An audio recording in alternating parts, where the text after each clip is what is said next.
might go to my brother when I'm feeling sad and need to be cheered up, but I might go to my mom when I'm anxious and I need to calm down.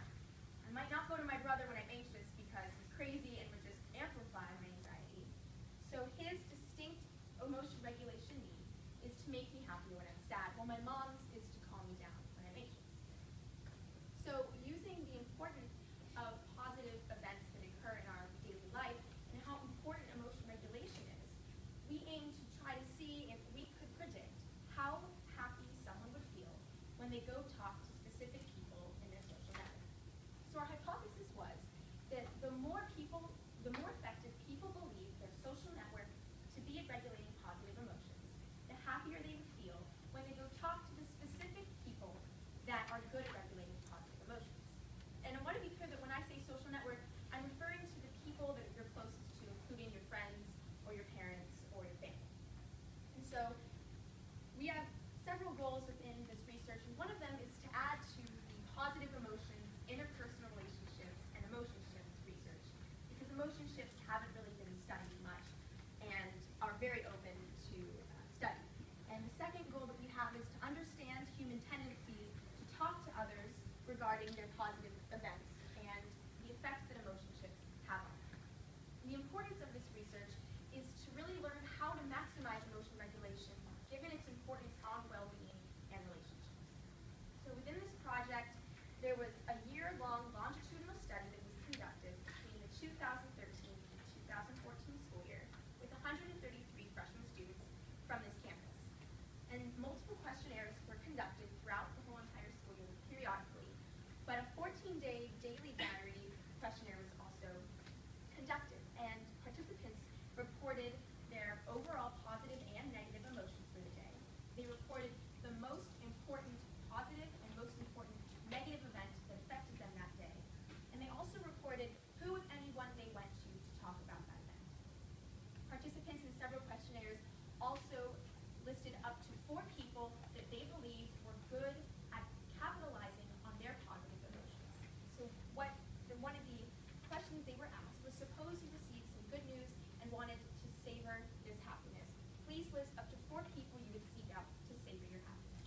And so when we say savor your happiness, we mean that you would go to someone to talk about a positive event that happened to you that day, and just by talking to them, you'd feel even better about that event than you did before. Participants also rated their social network's efficacy at regulating positive emotions.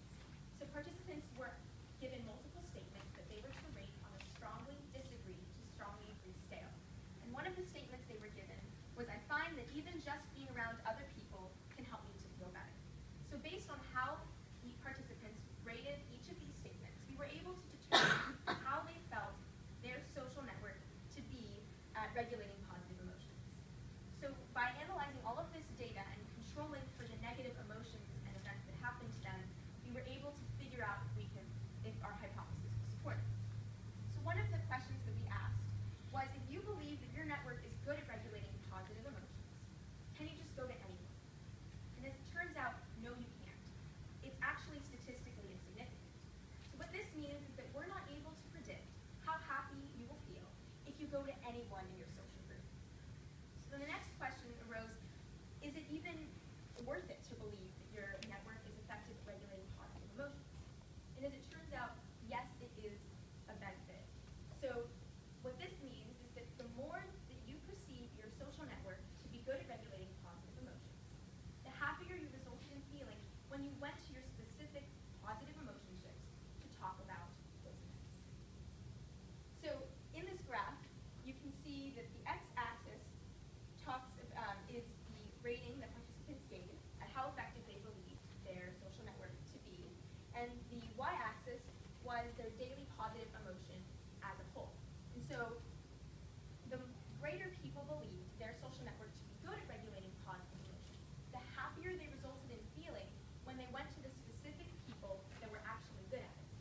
And if you look at the people that believed that their social network wasn't as good at it, they did result in feeling happier, but at a smaller margin compared to those that perceived their social network to be good at it. So what does this mean?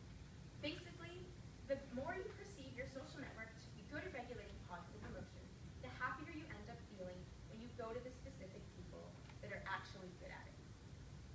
This implies that believing that your social network is good at regulating positive emotions doesn't actually mean that you can go to just anyone. You still have to go to the people that are good at it in order to get any result. So some future studies that could be conducted could be whether the rating that participants gave was leaned more towards the people within their group that are good at regulating positive emotions or their group as a whole. Though our research implies that the rating that participants gave was leaned more towards the people that are actually good at it, our study can't conclude anything. So it would be interesting to find out whether people tend to believe their friends and family to be good at regulating a certain emotion as an average or within specific people that are actually good at it.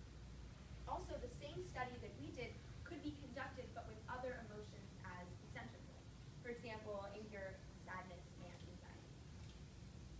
And so finally, I would like to acknowledge the University of California, Santa Barbara, the Research Mentorship Program, and the scholarship I was given for giving me this incredible experience to meet people and do research that I wouldn't otherwise have been able to do. I also want to thank my high school, Dos Pueblos, for giving me an incredible education, and my parents for supporting me through my education. And finally, I'd like to thank the director of this program, Dr. Lena Kim, my TA, Zachary Rentz, and my mentor, Jason Anderson, for guiding me through all of my research and answering all my questions. Thank you for listening.